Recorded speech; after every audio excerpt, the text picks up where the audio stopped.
होली की आत्मा। बचपन से शहर में रहने वाला मनोज इस साल होली की छुट्टियों में अपने गांव दुर्गापुर वापस आता है, जहां उसे देख पूरा गांव खुशी से झूम उठता है। जब गया था तब इतना सा था और अब देखो कितना बड़ा हो गया है। हाँ सरपंच जी, जब मैं गया था तब आप भी बहुत जवान थे और अब देखो कितने बूढ़े हो गए हैं आप।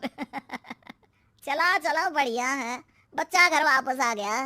इसी खुशी में आज रात पार्टी होगी। क्या बात है, गांव में भी पार्टियां होने लगी। वैसे अगर पार्टी की बात है तो आज क्यों सीधा होली पार्टी करते हैं। होली पार्टी की बात सुन चहल पहल में अचानक सन्नाटा छा जाता है, जिसे देख मनोज को कुछ अजीब लगता है, लेकिन तभी सरपंच बात पलट देता है। अब बहुत देर हो गई, चलो सब अपने घर चलो, पार्टी के बारे में कल सोचेंगे। मनोज भी मम्मी पापा के साथ घर आ जाता है, पर होली पार्टी और उस पर पूरे गांव की खामोशी वाली बात अभी तक उसके जहन से निकलती नहीं। पापा, होली पार्टी की बात पर सब चुप क्यों हो गए थे? अरे होगी उनकी कोई अपनी बात, मुझे गांव की पंचायत ही थोड़ी पता है। थक गया हूँ, चलो सो जाते हैं, कल बात करते हैं। पापा की बात मानते हुए मनोज भी सोने चला जाता है। आज तो छुपा लिया, लेकिन हफ्ते बाद जब होली का दिन आएगा तब इसे कैसे रोकोगे? अगली सुबह सूरज के साथ ही मनोज भी गांव घूमने निकल जाता है, जिस पर रास्ते में उसे अपनी ही उम्र के कुछ लड़के भी मिलते हैं, जिनसे दोस्ती कर अब वो उनके साथ घूमने लगता है। इसी तरह कुछ दिन बीत जाते हैं और होली नजदीक आने लगती है। दोस्तों, होली में 4 दिन ही बचे हैं, पर गांव में उसकी कोई तैयारियां क्यों नहीं दिख रही? क्योंकि यहाँ होली नहीं मनाई जाती। अरे पर ऐसा क्यों?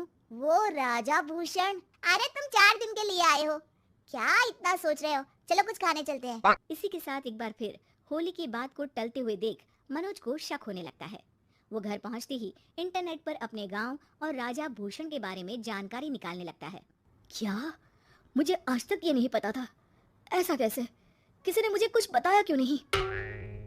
सारी जानकारी लेने के बाद मनोज गांव वालों या अपने मम्मी पापा से कुछ पूछे बिना खुद ही उसकी सच्चाई के बारे में छानबीन करने लगता है, जिसके चलते वो राजा भूषण की हवेली में पहुंचता है। वाह, क्या हवेली है यार। पर क्या यहाँ सच में कोई भूत है? हेलो बुज्जी, कोई है क्या?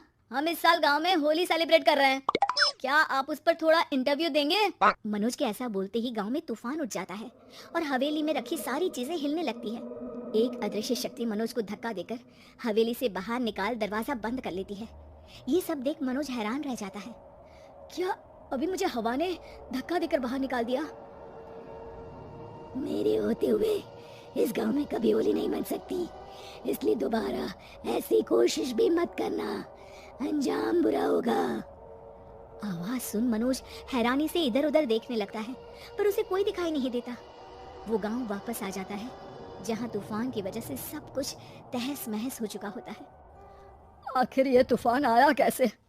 ना ऐसा कोई मौसम था और ना ही हमने होली का त्योहार मनाने की बात की थी। सरपंच की बात पर कोई रिएक्शन दिए बिना मनोज चुपचाप अपने घर चला जाता है। इस तरह देखते ही देखते होली का दिन भी आ जाता है और मनोज रंग लेकर गांव में निकल जाता है, लेकिन गांव पूरी तरह खाली होता है। अरे त्योहार का दिन है, धूमधाम की जगह मातम क्यों मनाया हुआ है? मनोज की आवाज सुन सब अपने घर की खिड़कियां खोल के घर के अंदर से ही उसे वापस जाने के लिए कहने लगते हैं, पर वो किसी की नहीं सुनता। तुझे पहले भी समझाया था, अगर होली खेलने की कोशिश भी की तो अच्छा नहीं होगा। अरे बात मान लो बेटा, तुम्हें सच नहीं पता। मुझे सब पता है। सालों पहले इस राजा ने एक अंधविश्वास फैलाया और आप लोग आज तक उसे मानते आ रहे हो। अरे बेटा, जब तुम पैदा भी नहीं हुए थे उससे भी बहुत पहले से इस गांव पर होली का श्राप है। अगर गांव में होली का त्योहार मनाया जाता है तो प्रलय आना पक्की बात होती है। राजा भूषण इस सब में नहीं मानते थे और त्योहार मनाने लगे, जिसके चलते होली वाले ही दिन पहले उनके बेटे की और फिर उनकी मृत्यु हो गई। तभी से गांव की रक्षा के लिए उनकी आत्मा उस हवेली में रह रही है। सबकी बातें सुन मनोज उलझन में पड़ जाता है। सोचना भी मत मनोज, अगर तुमने इस परंपरा को तोड़ने की कोशिश भी की तो उसका परिणाम इस गांव और गांव के लोगों के लिए अच्छा नहीं होगा। मुझे भी यकीन नहीं हो रहा कि आप लोग एक बेतुकी बात को मानकर सालों से रंगों के त्योहार को मातम की तरह मनाते आ रहे हो। मनोज किसी की कोई बात ना मानते हुए पूरे गांव में रंग बिखेर देता है, जिसके तुरंत बाद वहां तूफान के साथ बिजलियां गरजने लगती है। अचानक मौसम में ऐसा बदलाव देख जहां मनोज कंफ्यूजन में आ जाता है, वहीं गांव वाले डर से सहम जाते हैं।